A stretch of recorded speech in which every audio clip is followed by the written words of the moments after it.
My ex-wife laughed at me and her wealthy husband mocked me. But I just smiled and ate my steak. My ex-wife laughed at me, and her wealthy husband made fun of me. I simply smiled and enjoyed my steak. Hello everyone and welcome back to Narrative Stories. To all our viewers across America, Europe, Asia, and around the world, thank you for being part of our global community. We hope you enjoy today's story. Let's begin. I never expected to see her again, especially not like this. She was covered in diamonds, laughing at my shoes, while her new husband mistook me for the waiter. I quietly sat there, cutting into my steak, pretending their words didn't affect me. But inside something shifted, something sharp and determined. My name is Ryan Collins. I'm 34 years old, a former software engineer who now runs a small business. I wasn't always poor, but I was never rich.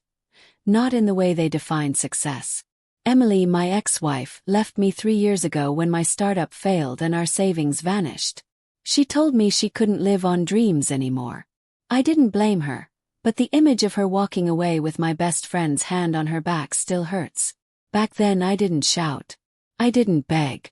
I just signed the divorce papers, gave her the house, and moved into a one-bedroom apartment above a nail salon. While they traveled through Italy and wore matching Rolex watches, I stayed up late rebuilding software, freelancing in cybersecurity, and surviving on coffee and quiet nights. I had no time for revenge. Only focus. Then, one evening out of the blue, Emily called. Same voice, different tone. Hey, I heard you're consulting for Nova Corps now. That's impressive. I said nothing. She cleared her throat. Derek's company might need security upgrades. Thought I'd connect you two. No hard feelings, right? I almost laughed. The same Derek who once called my ideas garage trash, now needed my expertise to secure his company. I replied, sure, let's meet. Not for business, just for closure. That's how I ended up at a high-end restaurant downtown.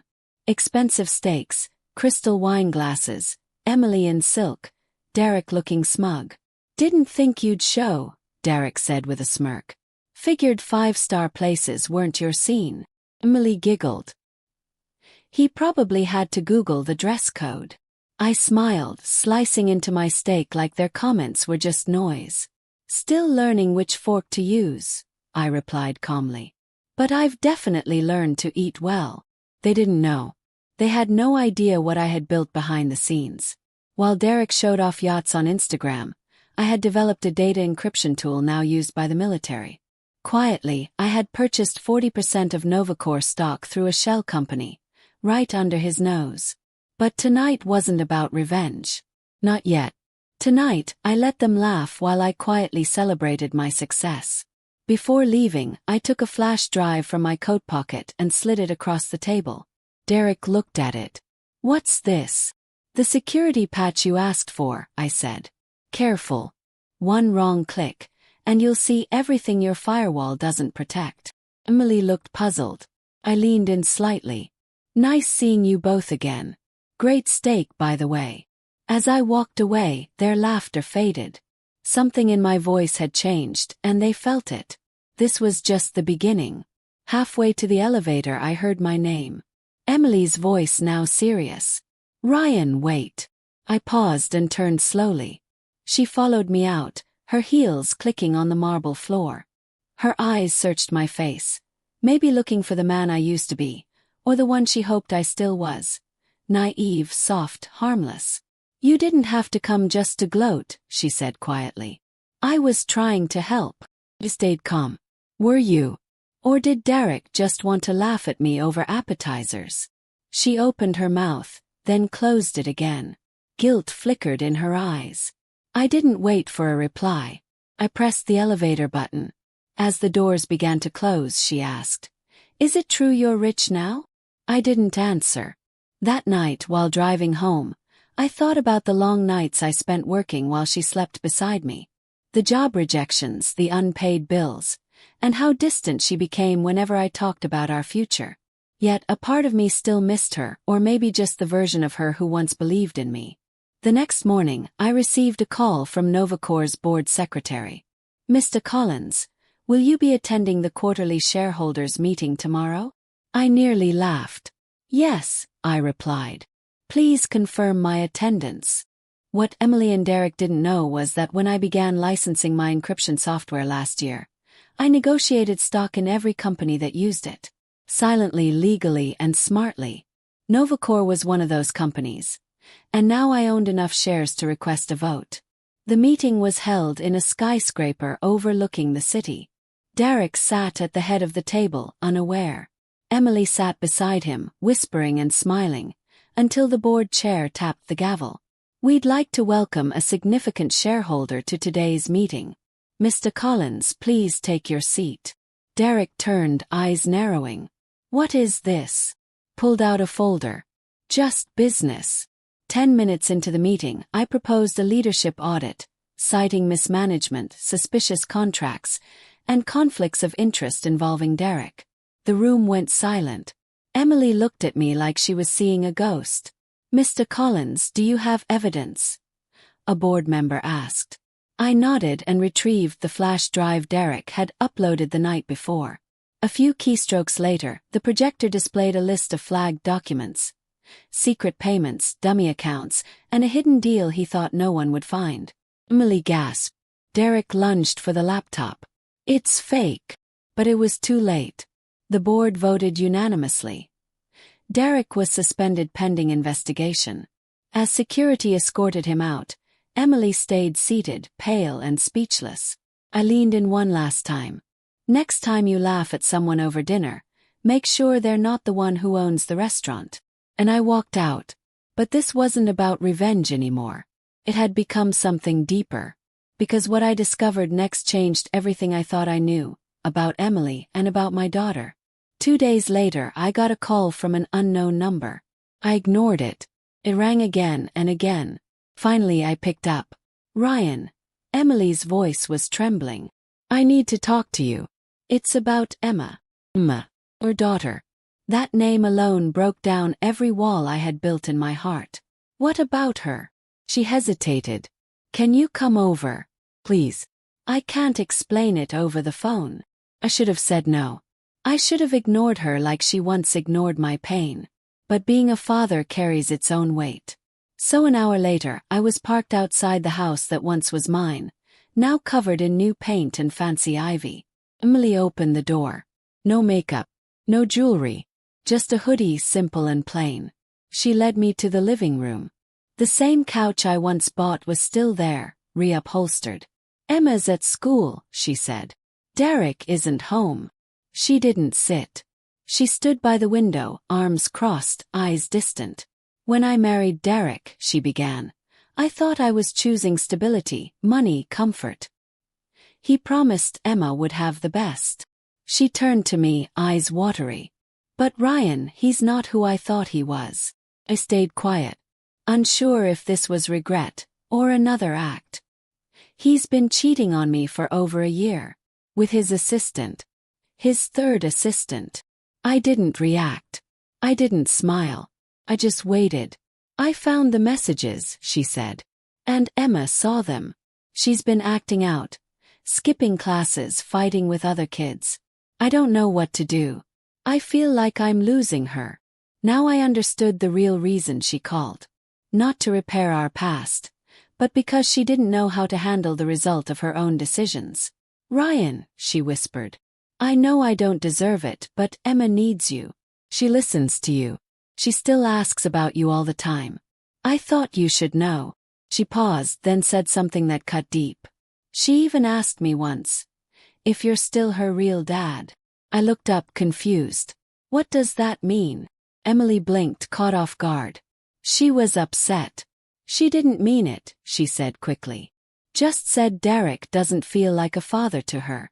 That's all. But something in her voice. My ex-wife laughed at me and her wealthy husband mocked me. But I just smiled and ate my steak. Part 2. The truth beneath the surface. It was too fast, too rehearsed. That night I couldn't sleep. I sat at my desk, staring at an old photo of Emma from her 5th birthday, before everything in our lives unraveled. She had my eyes, my smile. Everyone always said so. But suddenly a quiet doubt crept in. A week passed. I visited Emma at her school under the pretense of donating to the library. When she saw me, she hugged me like she'd been holding her breath. Her eyes lit up. Her words came out fast and jumbled, full of excitement. We talked like we used to. Only this time I listened harder. Something didn't add up. I met with a lawyer and arranged a private paternity test. I didn't want to believe I needed one. But a voice inside wouldn't be quiet. 2 weeks later the results arrived. I opened the envelope, and in one instant my entire world shifted. Emma wasn't my biological daughter. But the first thing I felt wasn't anger. It was fear. Fear for what this meant for her. Still, I didn't confront Emily. Not yet. Kept showing up. I took Emma to school events, weekend outings, and ice cream dates. She had no idea anything had changed. And I wanted it to stay that way. She was still my little girl, test result or not. But inside something had cracked. And that quiet voice in me whispered, if Emily lied about this, what else has she hidden? One evening while I was dropping Emma off, Derek's car pulled in behind mine. He stepped out with that same smug look I remembered, like he believed money erased his flaws. He gave me a mocking salute. Hey there, Ryan. How's that old Corolla holding up? Smiled. Better than your marriage, apparently. He flinched but forced a fake chuckle. Still bitter? No, I said evenly. Just observant. Emily came out trying to smooth things over, awkwardly thanking me for bringing Emma. Derek leaned in, smirking. Still chasing dreams in that dusty old workshop of yours? And that's when it clicked. He still thought I was broke. Still believed I was some washed-up man restoring old furniture. Emily had clearly kept my success from him, whether to protect her pride or to avoid admitting how wrong she'd been. That night I made a decision. I logged into one of my holding companies, the one that had just acquired a fast-growing real estate firm. Quietly, we bought the mortgage on Derek and Emily's house. Through a proxy, of course. Then, another holding company, also mine, acquired the gym chain Derek co-owned with 2 silent partners. It was surprisingly easy. Money opens more doors than charm ever could. 3 weeks later, I visited Emily's house with Emma's favorite cookies. As we settled in, her phone rang. I watched her expression fall. What is it? Asked. She stared at the floor. Derek just lost the gym. Something about restructuring and asset acquisition. The investors pulled out. I sipped my tea. Bad timing. She didn't even look up. Her voice was barely a whisper. We're going to have to sell the house. We can't keep up with the payments. I leaned back in my chair, not out of revenge, but with clarity. Life has a way of coming full circle when you stop chasing people who never truly valued you, and start playing the long game. But the real twist came 2 days later. Emily knocked on my door. No call. No text. Just showed up. She looked pale, like she hadn't slept. I need to tell you something, she said. And after that, you'll probably never want to see me again.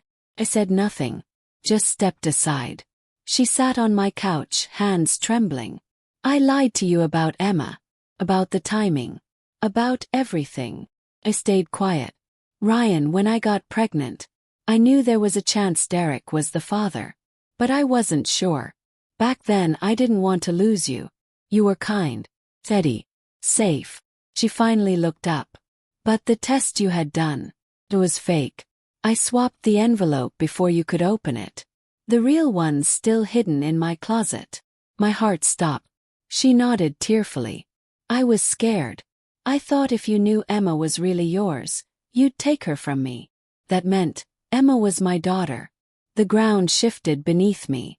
But what shook me most was this. If she hadn't told me, I never would have known. She would have let me live a lie.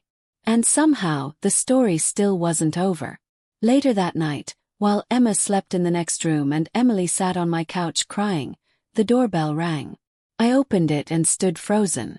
There, standing in the doorway, was a woman I hadn't seen in years, Jezebel. And in her arms was a toddler with familiar eyes.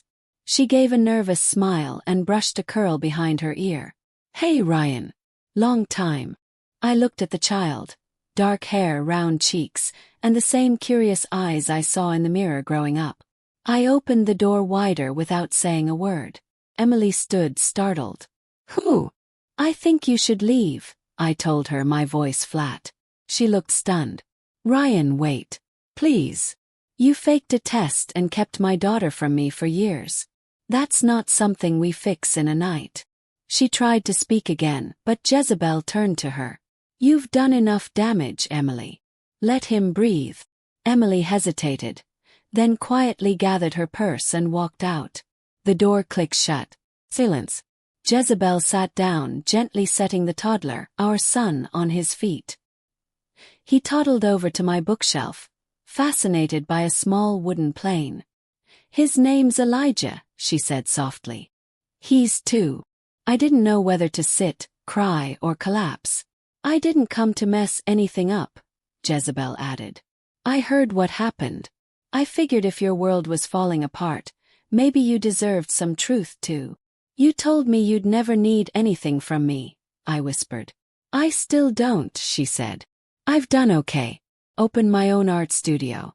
I just didn't want to lie. Not to you." I watched Elijah.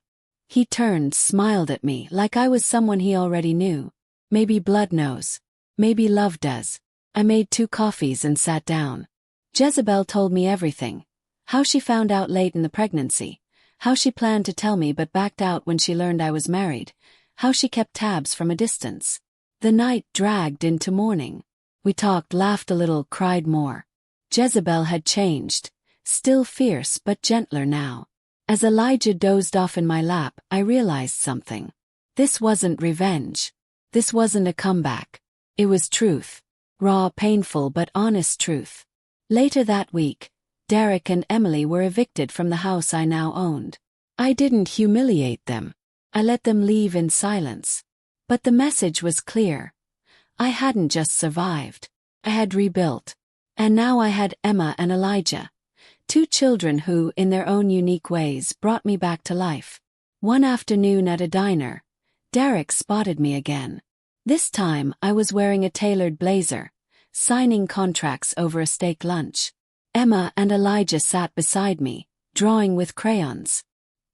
He stopped at my table, gave a crooked smile. "You look different." I smiled, calmly lifting my fork. "You're just seeing me clearly for the first time." He glanced at the 2 kids beside me. And in that moment I saw it in his eyes. He finally understood. I cut another bite of steak, slow and steady. As he walked away with his fake grin and fading pride, I leaned back, smiled at my kids and whispered, "Let them laugh. I'm done proving anything."